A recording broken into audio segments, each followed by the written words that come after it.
Hayırlı günler. Biz Kerim Tunçer'in tiyatrında bulacak Seydaş Yıkasızlık spektakli premierasına bağışlanan matbuat konferensiyasına jığıldık. Hem bizning qonaqlarimiz Fani Isnoilova Musagitov, Tinchurin ismidagi Tatar davlat drama ham komediya teatri direktori, Tataristonning atqazangan madaniyat xizmatkari Rezida Nurislam qizi Salaxova, Musa Jalil ismidagi respublika premiyasi laureati, Kerim Tunçer'in ismidagi Tatar davlat drama ham komediya teatri artisti Rustam Rifqatullo G'ayzulin, Tataristonning atqazangan artisti, shulay uq teatrning artisti, ham Luiza Yansuvar piyesining avtori. Birinchi so'rovni Luiza sizga berganda, mana spektaklning mana shu piyesani yozarga ne sababli siz olindingiz shu temaga? Men boshlab jiberaman. Alla siz bir-ikki so'z aytasiz boshini. Дұрысын әйткенде теге қоян алындығыз нешек келіп шықты дегеннен біз білгенігізше Керим Тинчурин білән Салих Сейдашев олар татар музыкаль спектакльләрнең башында торган кешеләр. Алар бергәләп эшләгәннәр. Һәм Салих Сейдашев музейда безнең театрның бинасының bir өлеше дип әйтик. Элегелектен ул булган анда Тулай Турак, Камал театр артистларда, Марсель Сәринҗановларда һәм бик күп татар театрына кагылышлы булганда, аннан соң татар мәдәниятенә кагылышлы булган бик күп кешеләр анда торганнар, анда иҗат иткәннәр. Шуңа күрә Салих Сейдашевның быел 3 декабрь көнне 120 ел юбилейы. Бу спектакль турында сөз инде безнең бик күптәннән 19 елдан ук бара иде. Һәм моны беренче сөз итеп безнең мәдәният министры Аюпова Ирада Хафизяновна да әйтеп алган иде ул вакытта. Һәм аннан башланып та китте инде ул. Һәм шуннан соң без әзерләнә башладык. Менә безнең Луиза Янсуар белән Реза Гарипова алындылар ул эшкә. Менә ул турыда инде үзе әйтеп узар. Әйе, һәм шуны әйтәсем килә, Салих Сейдашев шәхесе ул театр белән шул кадәр тыгыз бәйләнгән, аның театрның диварлары, театрның бөтен атмосферасы аның иҗаты белән һәм аның аркадашы булган, гомер буена фикердәше булган Керим Тинчурин белән бик тыгыз бәйләнгән һәм идея дигәннән без менә җәйдән бирле язабыз пьесаны һәм без аны төрле вариантлар белән, төрле якын килү ысуллары белән башкарып карадык.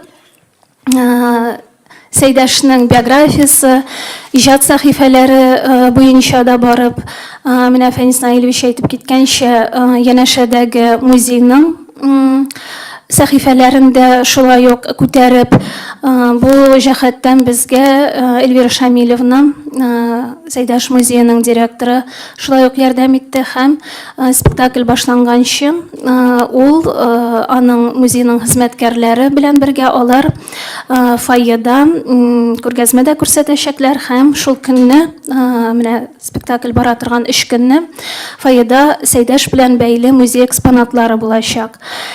Идеяга яңадан кайтканда шуны әйтәсем килә, бу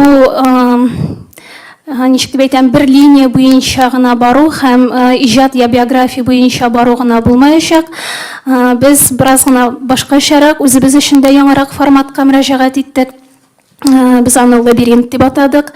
Ягъни бу Сейдашның иҗат кешесенең һәм үз дәверенең ничек дип әйтим, знаковая фигура дип әйтсәк, дөресрәк инде менә русчалатып әйтсәң, үз дәверенең билгеле һәм йөзләгән, меңләгән күзләр карап торган шәхеснең дәвре белән сөйләшүе дә, бу аның үзенең эчке диалоглары да һәм дөресен генә әйткәндә, бу үзенә күрә Сейдашның җанына, күңеленә үтеп кереп карау һәм аның буйлап сәяхәт итү кебегрәк жанр һәм килгәчтен менә бу лабиринтта йөргән тамашачыларга нәкъ менә иҗат кешесе чор һәм дәвер каршында һәм киләчәк каршында ничегрәк күренә, ничегрәк чагылыш таба, менә шул сорауга җавап эзләдек без. Рәхмәт, әле сорауларыбыз булыр. Реза ханым, сездән сорыйсы килгән иде. Лабиринт дип билгеләнгән менә спектакльнең жанры лабиринтта уйнау ничегрәк булды сезгә? Лабиринтта уйнау үзенчәлекле. Иң мөһиме тамашачы адашмасын лабиринтта. Куелыш бик үзенчәлекле. Жанры лабиринт дип кенә әле тамашачы бәлки аңлап та бетермидер. Нәрсә икәнен аны аңлатып та сөйләп тә бетереп булмый. Тамашачы килеп карагач кына бәлки төшенер, ләкин 100%-ка түгел. Менә шушы нәфис кызлар Резда Гарипова һәм Луиза Янсуар язган әсәргә без әле үзебез дә көн саен, тирәнрәк шумган саен төрле яңа сәхифәләрен ачабыз әлеге әсәрнең. Монда ничек хәлләрең, яхшы, әйбәт дигән диалоглар юк. Монда һәрбер фраза астында русчалатып әйткәндә подтекст. Бер генә подтекстта түгел, монда 3-әр, 4-әр, 5-әр катлам подтекст. Менә шуны без үзебезчә аңлыйбыз, режиссер безгә үзенчә аңлата һәм без аны тамашачыга үзебезчә аңлатачакбыз. Тамашачы инде бәлки үзенчә аңлар. Әйткәнемчә, бик үзенчәлекле жанр. Салих Сәйдәшев гомумән безнең театрыбыз өчен, кабатланып әйтәм, бик якын кеше. Минем иҗатымда ул соңгы елларда бигрәк тә нык чагылыш таба. Ни өчендер, белмим, бер мистика мул, ниндидер бер билге мул. Берничә ел элек кенә Салих Сәйдәшевнең яшьлек мәхәббәтенә багышланган Гөләндәм туташ хатирәсе әсәре дә чыккан иде. Анда да Салих Сәйдәшев, монда да Салих Сәйдәшев. Салих Сәйдәшев белән әле очрашырга, аның иҗаты белән очрашырга тагын насыйп булыр бәлки киләчәктә. Гомумән аның музыкасы, аның иҗаты, аның тормышы, аның моңы бер кайчан да онытылмаячак һәм тамашачыларга без менә бераз гына булса да аның трагедиясын, аның моңын бирә алсак, без максатыбызга күпмедер дәрәҗәдә ирешкән булырбыз. Кем ролендә сез башкарасыз? Бу сер булмаса. Серне яртылаш кына ачам. Яхшы. Мин тарихи, бик билгеле бер тарихи шәхеснең тормыш иптәше, шулай ук мин тарихи шәхес. Минем прототипым булган билгеле, бәлки аны әле өлкән буыннар хәтерлидер, беләдер дә. Без инде аны китаптан укып кына беләбез, музейда сөйләүләре буенча гына беләбез. Шуңа күрә инде тарихи шәхесләрне уйнау ул бит икеләтә, бишләтә җаваплы. Автор уйлап чыгарган бер образны менә мин үзем режиссер ярдәмендә ничек ачасым килә, мин аны шулай ача алам. Тарихи жанр, тарихи кешене уйнаганда, шәхесне уйнаганда монда инде икенчерәк, монда инде җаваплылык бик зур. Ләкин Резда Ириковна белән берлектә шактый кызыклы гына процесс бара. Инде берсе көнгә премьера булса да, эзләнү процессы дәвам итә һәм гомумән артист кеше бит инде режиссер кеше ул эзләнүдән туктарга тиеш тә түгел. Инде премьера үткәннән соң да менә булды минем ролем, әзер тынычланам дигән сүз түгел. Аны һәр даим без байтып торабыз. Ниндидер куелган бер шикләр кысаларында. Шуңа күрә эзләнүләр әле һаман бара. Минем образымда ничек дип әйтим, скелетка ит үскәндән үсә бара, Аллага шөкер. Инде менә шушы тулы бер кешене тамашачыга җиренә җиткереп тапшыра алсам, мин бәхетле булачакмын. Рәхмәт. Һәм Рөстәм, сезгә сорау. Беренчесе, сез Сәйдәшме? Бу сорауга мөгаен сез үзегез дә җавап бирә алырсыз. Сәйдәшме мин юкмы икәнлек?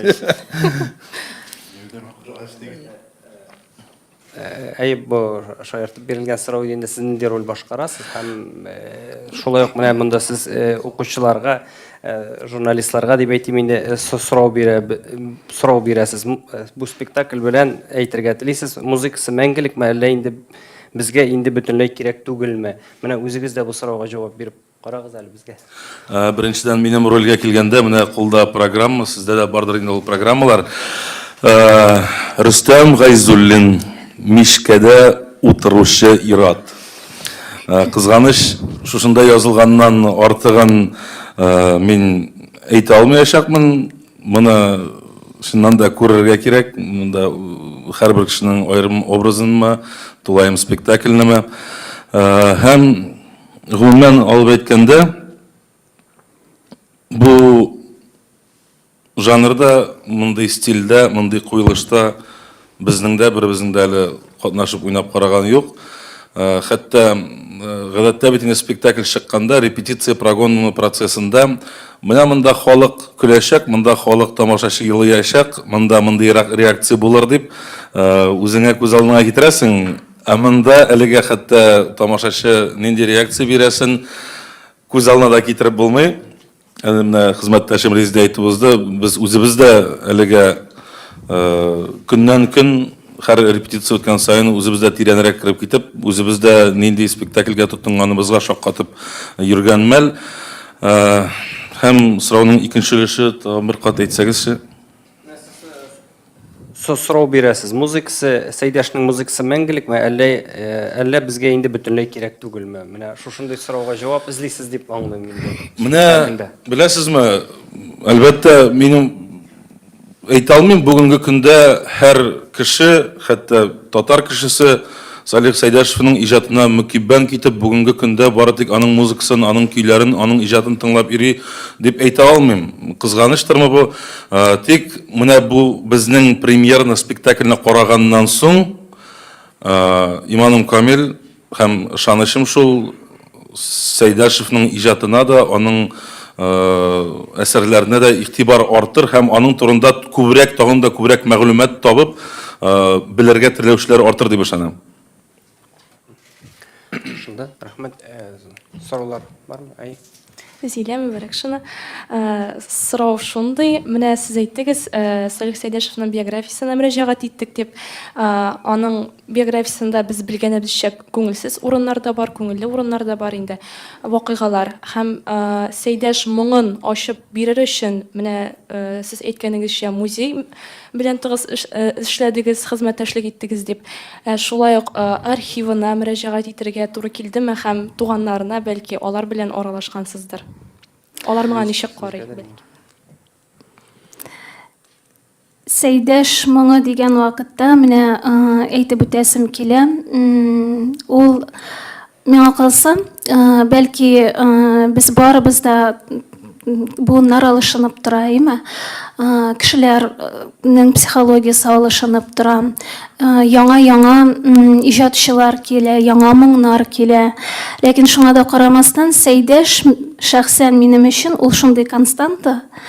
Бәлки мин аны балачактан әле үземне кеше буларак, менә ничек дип әйтим инде, формалашып килә торган кеше буларак тойымлаган юк. Ул минем әбием моңнары аша миңа сеңгән иде һәм мин үземне әле белә генә башлаган вакытта Кашкыннар җырынан да, Булат җырларын тыңлап үскән һәм Мәйсәрәнең җырларын тыңлап үскән кеше буларак, Ядрән диңгезләрне ул минем өчен шундый бер кайчан да какшамас һәм татар мәдәниятенең кодын һәм йөзен, асылын тәшкил иткән бер моң.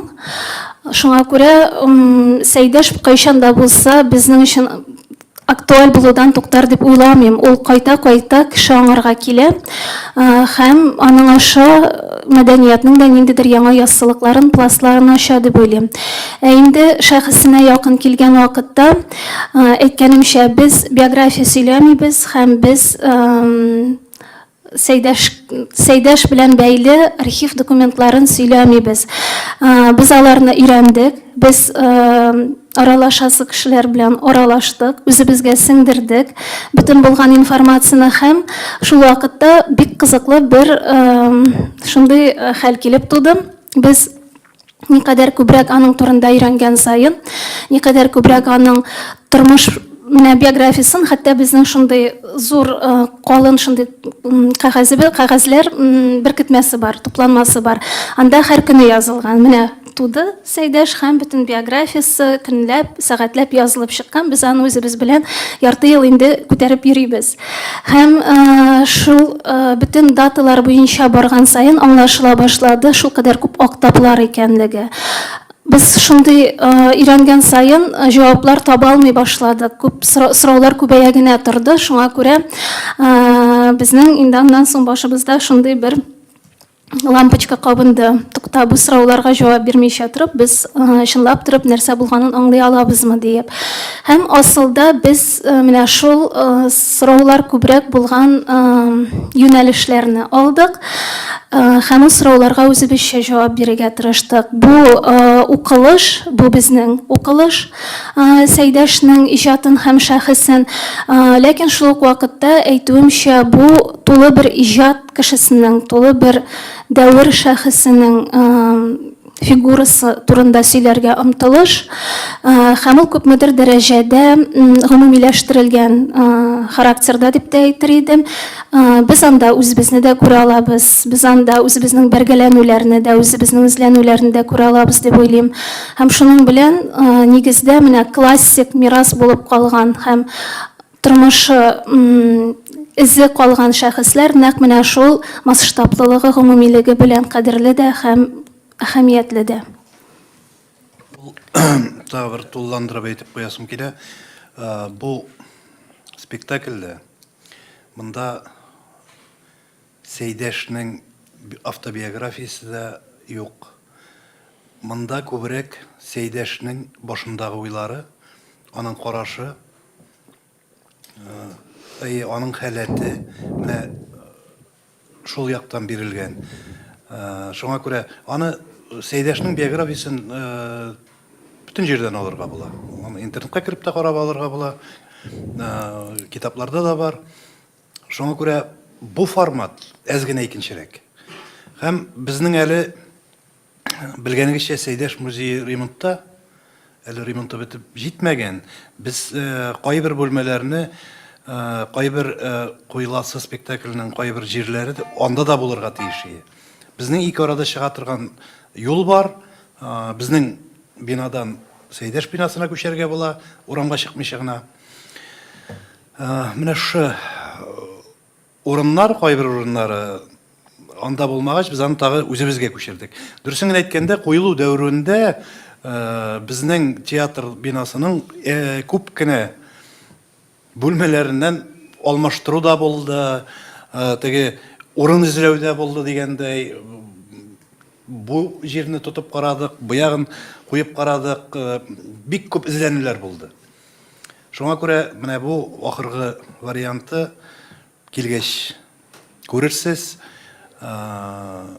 Театр бинасында, аннан соң андагы мөхитне дә икенче яктан ачырсыз дип уйлыйм. Һәм тагы бер әйберне әйтеп куясы бар, бүгенге көнгә билетлар юк. Бүгеннән. Бу формат, монда бик күп кеше килеп йөри торган формат түгел. Бу форматта без 15-20 кешегә генә куябыз. Бер куелышы. Шуңа күрә теге бу атала инде пандемия белән дә бәйле инде, бу анда күп кеше булырга тиеш түгел. Шуңа күрә үзенең тәртипләре бар. Аны килгәч аңлатачаклар сезгә. Ничек итеп керергә, ничек итеп йөрергә, сөйләшергә ярамый анда бер-берең белән.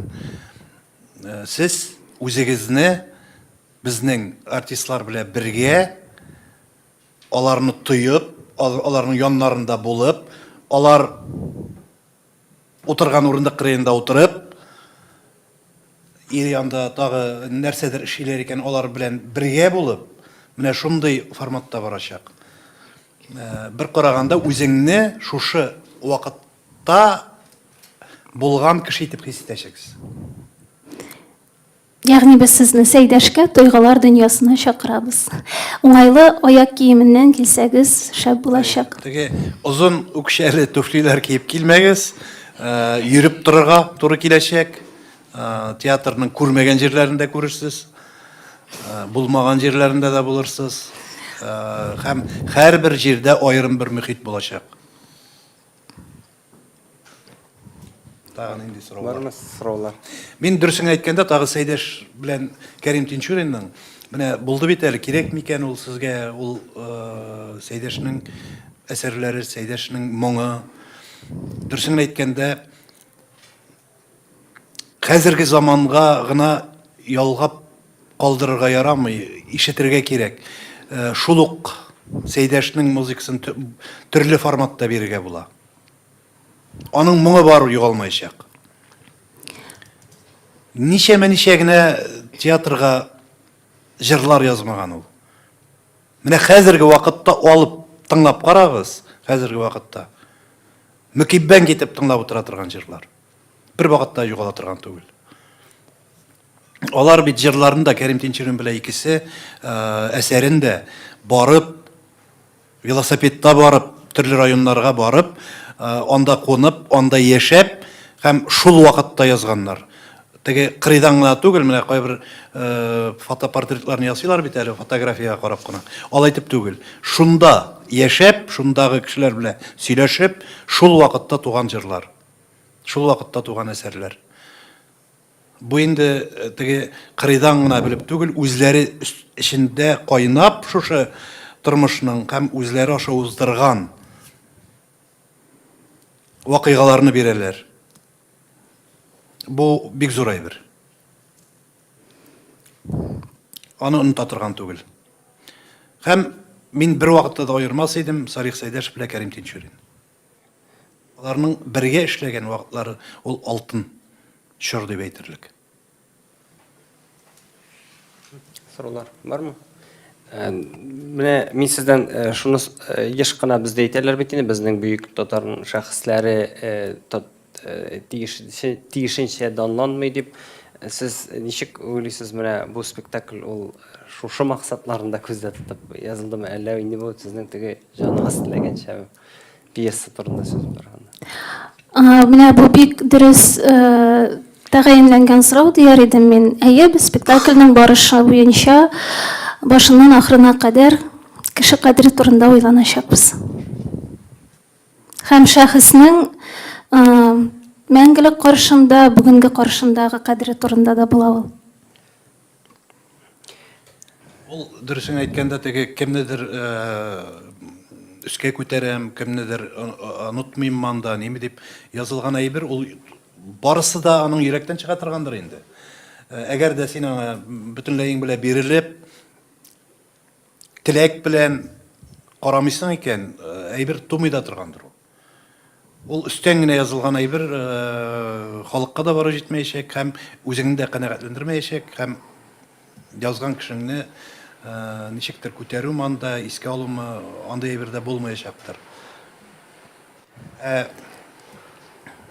Безнең Сәйдәшкә килгәндә, Сәйдәш турында начар әйбер язып булмый торгандыр. Ансы да бар. Һәм спектакльгә нинди дә булса теге бәяләр бармы әле, мәсәлән, шул ук артистлар тарафыннан, бәлки театр тәнкыйтьчеләре карагандыр, кемнәрдер. Артистларыбыз әйтер бәлки. Без инде яшьләр һәр вакыт ниндидер яңалыкка, экспериментларга ачык халык бит инде. Миңа бигрәк тә өлкән буын артистларының фикере кызык иде. Гомумән алганда безнең команда бик яшь, ул авторларыбыз да яшьләр, әгәр дә инде программаны карасагыз, ул бию куючылар, вокал укытучылары, рәссам, ут буенча рәссам, барысы да яшь егетләр, кызлар, командабыз яшь, актерлар арасында өлкән актрисаларыбыз бар. Ул Татарстанның халык артисты Ләлә Миңнуллина һәм Татарстанның атказанган артисты Әлфия Хәсәнова. Ләлә әйтте, 45 ел эшләү дәврендә мин әле беренче тапкыр шушындый жанрда уйним. Беренче тапкыр шушындый жанрда роль җанландырам һәм миңа бу ошый балалар диде. Бик куанып, үзе дә ләззәтләнеп, үзе дә бик кызыксынып эшли Ләлә күзәтә.